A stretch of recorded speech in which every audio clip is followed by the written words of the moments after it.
Welcome back again in this project और हम बात करने वाले इस प्रोजेक्ट की जो कि एक पार्किंग लॉट मैनेजमेंट सिस्टम। ठीक है, तो बेसिकली इस प्रोजेक्ट को हमने 9 ट्यूटोरियल में कवर कर रखा है ऑलरेडी।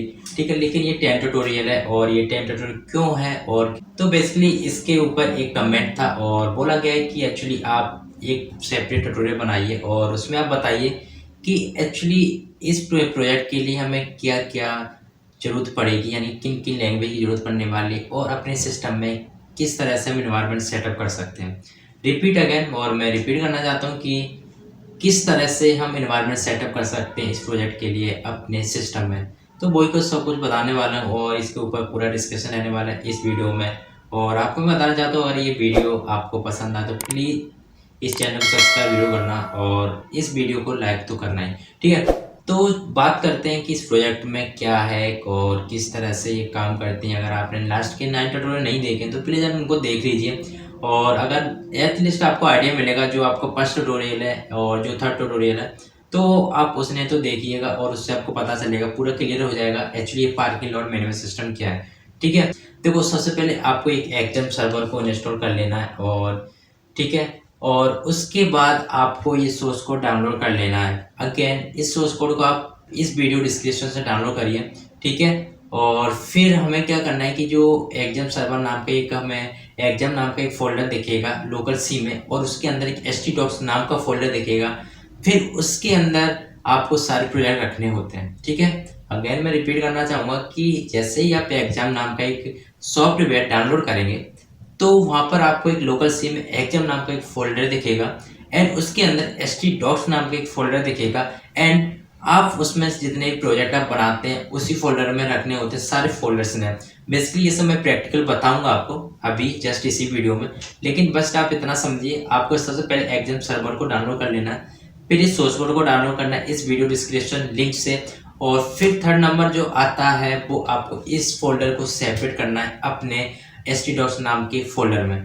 ठीक है, फिर जो अगर इस प्रोजेक्ट को फिर रन कराने के लिए हमें जो एग्जाम सर्वर का जो कंट्रोल पैनल होता है उससे आपको स्टार्ट कर लेना है अपाचे एंड MySQL। ठीक है, दोनों को जब स्टार्ट करेंगे और स्टार्ट करने के बाद आपको क्या करना है, जो मैंने आपको सोर्स कोड दिया गया है उसमें आपको SQL की कुछ फाइल्स मिलेंगी और वो डाटाबेस के साथ आपको इंस्टॉल कर लेना है। मतलब कि जो आप जो फाइल्स हैं उनको डाटाबेस में सारे कॉलम्स नेम एंड जितने भी रिकॉर्ड्स हैं। ठीक है, जैसे कि मैं अगर इस प्रोजेक्ट को लॉगिन करना चाहूँ तो सिंपली जो ये अभी डाटाबेस के साथ कनेक्ट है, तो ये सब जो कुछ फेच हो रहा है वो डाटाबेस से हो रहा है। तो जैसे मैं इस प्रोजेक्ट को जैसे ही लॉगिन करूँ और तो ये लॉगिन हो जाएगा क्योंकि अभी मैंने इसे डाटाबेस के साथ कनेक्ट कर रखा हुआ है। ठीक है, जितने भी कॉलम्स नेम होते हैं, जितनी इन्फॉर्मेशन की जो स्टोर हो रही है वो डाटाबेस में हो रही है, तो डाटाबेस स्टोर कराने के लिए मुझे कॉलम नेम बनाने पड़े कुछ। ठीक है, तो वो सब कुछ आपको सोर्स कोड मिलेगा, वो सिंपली आपको सोर्स कोड अपलोड कर लेना है अपने सिस्टम में और आपका काम हो जाएगा। ठीक है, तो इसको सब प्रैक्टिकल देखने वाले हैं। तो आप यहाँ पे होम पेज पर आ सकते हैं, all record and make parking admin पर आ सकते हैं एंड यहाँ से सिंपली आप लॉग आउट कर सकते हैं। और यहाँ पे देखो लिखा हुआ space parking space information and this all device के रिकॉर्ड दिखेंगे और सिंपली यहाँ से आपको एक एग्जिट डेट दिखेगी। ठीक है, और ये सब कुछ देखने वाले हैं इस प्रोजेक्ट में और कैसे हम इन्वायरमेंट सेटअप कर सकते हैं वो सब कुछ देखिएगा। ओके, एंड फिर से रिपीट अगेन मैं बोलना चाहता हूँ कि प्लीज़ आप इस वीडियो को लाइक एंड इस चैनल को सब्सक्राइब कीजिए। ठीक है, और मैं इस प्रोजेक्ट को ज़रा लॉगिन कर लेता हूँ एंड अभी कलर 1 2 3।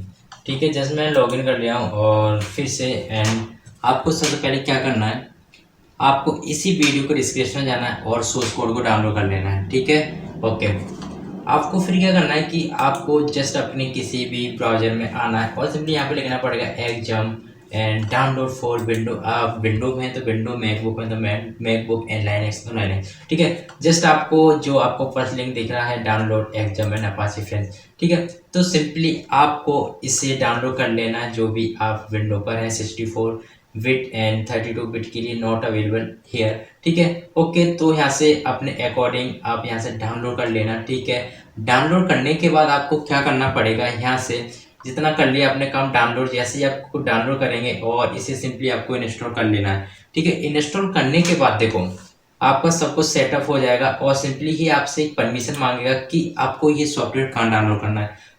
तो सिंपली आपको इसे बाय डिफ़ॉल्ट रहने देना है, ठीक है। बाय डिफ़ॉल्ट ये जो सॉफ्टवेयर डाउनलोड होता है आपके लोकल सिम में, और जैसे मैं पीसी में आपको चेक कराना चाहता हूँ, यहाँ पर आप आओगे तभी आपको एक एग्जाम्स नाम का एक फ़ोल्डर दिखेगा, दिस है, ठीक है। और सिंपली इसके अंदर एक फ़ोल्डर दिखेगा htdocs नाम का, ठीक है। जैसे ही आप htdocs नाम का एक फ़ोल्डर दिखेगा, आपको क्या करना है, जो आपने सोर्स कोड डाउनलोड करा है इस वीडियो से, है ना, इस वीडियो डिस्क्रिप्शन से, तो उससे आप यहाँ पर कहीं पे पेस्ट कर दीजिए, ठीक है। यहाँ पे जैसे आप पेस्ट करेंगे तो आपको जो फोल्डर बेसिकली दिखेगा वो प्रोजेक्ट पार्किंग प्रोजेक्ट नाम की फोल्डर दिखेगा, ठीक है। और सिंपली उसे आप एक्सट्रैक्ट कर लेना जिप से और एज अ फोल्डर, ठीक है। अब इतना करने के बाद आप क्या करेंगे कि आपको वो प्रोजेक्ट कुछ इस तरह का दिखेगा, ठीक है। आपको कुछ इस तरह की फाइल दिखेंगी। सिंपली आप जिस भी एडिटर में काम करते हैं सिंपली ओपन कर लेना है, ओपन विथ कोड, ठीक है। इतना करने के बाद देखो आपको कुछ बहुत सारी फाइल्स दिखेंगी, कुछ इस तरह की फाइल्स दिखेगी।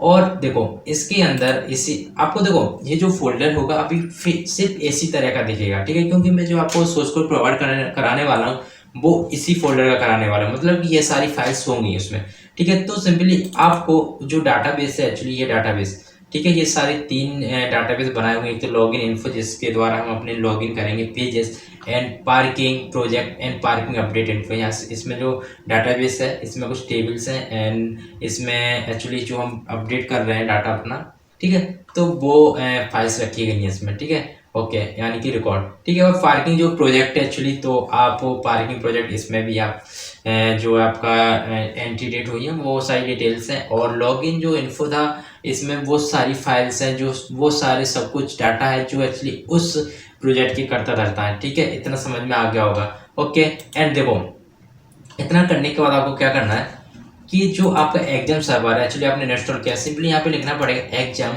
एंड कंट्रोल पैनल, ठीक है। जैसे आप कंट्रोल पैनल ओपन करेंगे तो देखो, वेट मैं ओपन होने देता हूँ दिस विंडो, एंड आप देखते हैं कि कितनी देर में ओपन होता है। ओके, दिस ये ओपन हो गया। आपको क्या करना है, जो मैंने एक्चुअली इसको पहले से स्टार्ट कर रखा है, आप दोनों को स्टार्ट कर लेना, अपाचे एंड माई एसक्यूएल, ठीक है। जो अपाचे एक्चुअली आपके जो आपका सिस्टम उसमें एक सर्वर क्रिएट कर देगा आपके लोकल होस्ट पर, और सिंपली उसकी जो पोर्ट नंबर रहने वाली है वो आपकी 80 रहने वाला है, ठीक है। ओके, एंड माई एसक्यूएल ये एक अपाचे यानी कि एक आपको डाटाबेस क्रिएट करके दे देगा, ठीक है। जस्ट आप इससे स्टार्ट कर लेना और सिंपली यहाँ से इसको रिमूव, ठीक है। और ये जो 3 फाइल्स है मैं क्यों को ओपन करके बैठा हूँ वो भी मैं आपको बता देता हूँ सिंपली, ठीक है, ठीक है। तो जैसे ही आप इस फाइल को कुछ इस तरह का ये प्रोजेक्ट देखिएगा, एंड आपको यहाँ पे क्या करना है कि जो आपका क्रोम है कोई भी एज हो कोई चलेगा, ठीक है। और सिंपली यहाँ पे लिखना पड़ेगा आपको लोकल होस्ट, ठीक है। एंड यहाँ पे लिखिए आप प्रोजेक्ट, ठीक है। ओके, जैसे आप प्रोजेक्ट लिखेंगे तो यहाँ पे बोलेगा इस प्रोजेक्ट को लॉगिन करिए, लेकिन मैं आपको बताना चाहता हूँ आपने जो यहाँ पे एक्चुअली जो फोल्डर दिख रहा है वो ही आपको लोकल होस्ट स्लैश एंड जो भी आपको फोल्डर नेम है वो डालना है। सिंपली वो क्या करेगा, यहाँ पर आ जाएगा, एंड ये आप login.php नाम की फाइल में, ठीक है। और वो फाइल कुछ इस तरह की दिखेगी।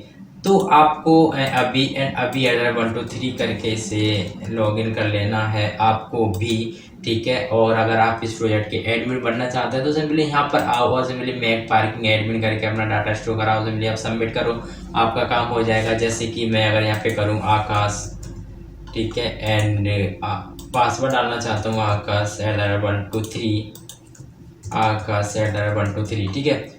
और जरा मैं देख लेता हूँ सब कुछ ठीक है। ओके, जस्ट मैं सबमिट करूँगी, ये बोल रहा है एक confirm password not same, yes कुछ मैंने गड़बड़ करी है, और यहाँ पे मुझे लिखना पड़ेगा ओके, ठीक है। जस्ट मैं इसको लॉगिन करूँगा और ये लॉगिन हो गया, ठीक है, इस तरह से। Okay, sorry for that, and मैंने अभी एक्चुअली मैं क्या एडमिन बनाया हुआ है। जैसे मैं इसको लॉगिन करूँगा और सिंपली मैं लिखूँगा अभी एंड आकाश, जो अभी एक्चुअली मैंने पासवर्ड बनाया हुआ था, एंड आकाश 123, ठीक है। जैसे मैं इसको लॉगिन करने के बाद ये देखो अब आकाश इसको लॉगिन कर सकता है, ठीक है। इसका करता रहता अब आकाश भी हो गया, ठीक है। इतना करने के बाद देखो अब क्या करना है आपको, ठीक है। तो बेसिकली अभी आपका ये प्रोजेक्ट ओपन नहीं होगा, क्यों नहीं होगा मैं आपको बता देता हूँ। इससे पहले आपको क्या करना है कि यहाँ पे लिखना पड़ेगा लोकल होस्ट,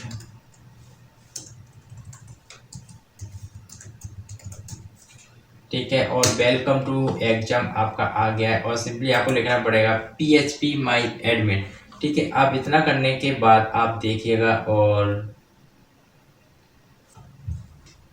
ओके, इसको ओपन होने देते हैं थोड़ा सा, और जब तक ये ओपन होता है प्लीज़ इस वीडियो को लाइक कीजिए और इस चैनल को सब्सक्राइब कीजिए। Okay and welcome to exam, और ये जल्दी से ओपन हो जाता है और जस्ट मैं इसको ओपन करूँगा।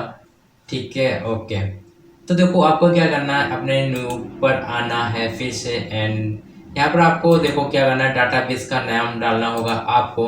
और डाटाबेस का नाम क्या डालना है, देखो आपने जो फाइल्स हैं एक्चुअली प्रोजेक्ट करके, ठीक है, और डाटाबेस में तो यहाँ से आपको देख लेना है लॉगिन इन्फो नाम का मैं एक डाटाबेस बनाना चाहता हूँ। ठीक है, और सिंपली यहाँ पे लिखिए लॉगिन इन्फो, सबसे पहले लॉग इन इन्फो। ओके, ठीक है, और जस्ट मैं इसको क्रिएट करूँगा और ये बोल रहा है कि एक्चुअली लॉगिन इन्फो नाम का डाटाबेस पहले से एग्जिस्ट कर रहा है। तो देखो इसके लिए मुझे क्या करना पड़ेगा कि आप यहाँ पे लॉगिन इन्फो ही डालना, लेकिन मैं यहाँ पे लॉगिन इन्फो 1 डाल रहा हूँ। ठीक है, आप लॉगिन इन्फो ही डालना। ठीक है, ओके, और जस्ट ये आ गया और ये बोल रहा है कि नेम वगैरह ये आपको कुछ नहीं करना, आपको क्या करना है इंपोर्ट करानी है फाइल को।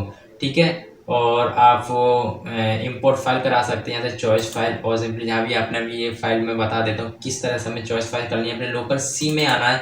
ठीक है, और एग्जाम नाम का ये जो फोल्डर है और सिंपली htdocs एंड आपको जो प्रोजेक्ट है एक्चुअली ये वाला, और यहाँ पे देखो डाटाबेस में कुछ फाइल रखी होगी, जो पहली फाइल है आपको जस्ट इसको ओपन कर लेना है। ठीक है, और सिंपली यहाँ पर आपको गो कर लेना। ठीक है, ओके, एंड आपका एक लॉगिन इन्फो नाम का 1 नाम का ये क्वेरी चल गई है, और देखो यहाँ पे देखो लॉगिन 1 इन्फो नाम का एक डाटाबेस बन गया है, उसमें एडमिन इन्फो नाम की टेबल है। ठीक है, और देखो ये जो डाटा मैं एक्चुअली वहाँ लॉगिन करा, देखो यहाँ पे देखो सब कुछ दिखाई पड़ रहा है आपको। ठीक है, ऐसे ही सेकेंड टाइम आपको क्या करना है कि फिर से एक डाटाबेस क्रिएट करना है, न्यू पे जाना है आपको। ठीक है, एंड फिर से जरा मैं डाटाबेस देख लेता हूँ किस नाम को मुझे डाटाबेस एक्चुअली बनाना है, मुझे बनाना है पार्किंग प्रोजेक्ट। ठीक है, और मैं पार्किंग प्रोजेक्ट यहाँ लिख लेता हूँ पार्किंग प्रोजेक्ट। ठीक है, और आपको देखो आपके में ये डाटाबेस नहीं बना होगा, लेकिन मेरे में ऑलरेडी डाटाबेस बना हुआ है, तो एक्चुअली आपको पार्किंग प्रोजेक्ट ही लिखना पड़ेगा, लेकिन मैं 1 लिख लेता हूँ सिंपली। लेकिन फिर से मैं रिपीट करना था, आप प्लीज़ पार्किंग प्रोजेक्ट ही डालना। ठीक है, और इस फाइल को मैं इंपोर्ट कराना चाहता हूँ, और चॉइस फाइल में जाओ फिर से एंड आप इस दिस। ठीक है, और सिंपली आप इधर आइएगा और गो करिएगा और देखो अभी। ठीक है, और ये भी आपकी फाइल चली गई है, और यहाँ पे देखिए आपका डाटाबेस बन गया है। ठीक है, और वाइस इन्फो नाम की टेबल है, और इसमें बहुत सारे रिकॉर्ड्स होंगे, जहाँ तक मैं जानता हूँ एक ही रिकॉर्ड है, और देखो आपको जो प्रोजेक्ट में एक ही रिकॉर्ड दिख रहा है। ठीक है, ओके, इतना करने के बाद जैसे मैंने आपको प्रोसीज बताया वो सेकंड एंड थर्ड, यानी कि जो आपकी थर्ड फाइल्स है एसक्यूएल की, आप उसको भी अपने डाटाबेस में कनेक्ट कर लेना। ठीक है, मैं इसको नहीं बता रहा, और ये आपका ऐसा समझिए आपका असाइनमेंट भी है। ठीक है, तो एक्चुअली आपको भी तो कुछ सीखना चाहिए और आप सीखते भी हैं। अगर आपको डीपली नॉलेज चाहिए इस प्रोजेक्ट से रिलेटेड तो आप प्लीज़ फर्स्ट से 9 ट्यूटोरियल आप फॉलो करिए। ठीक है, ओके, इतना करने के बाद आपको प्रोजेक्ट कुछ इस तरह का ही दिखेगा। देखो आपको फिर से क्रोम ब्राउज़र में आओ और आपको प्रोजेक्ट इस तरह का दिखेगा। ठीक है, तब भी आपका प्रोजेक्ट चल जाता उससे पहले। ठीक है, लेकिन आपको यहाँ पे क्वेरी फेल वगैरह करके कुछ एरर टाइप दिखाता, और यहाँ भी एरर आती, और ये आपका फॉर्म रहता, लेकिन यहाँ पे एरर आपको शो कराता। ठीक है, तो बेसिकली इस तरह से हम अपना एनवायरनमेंट सेटअप कर सकते हैं। ओके, और आई होप आपको बात समझ में आ गई होगी इस वीडियो में कि किस तरह से हम एनवायरनमेंट सेटअप कर सकते थे और किस तरह से अपना सोर्स को डाउनलोड कर सकते हैं अपने इस प्रोजेक्ट के लिए। और फिर से अगर मैं बोलना चाहूँगा प्लीज़ इस वीडियो को लाइक कीजिए और इस चैनल को सब्सक्राइब कीजिए।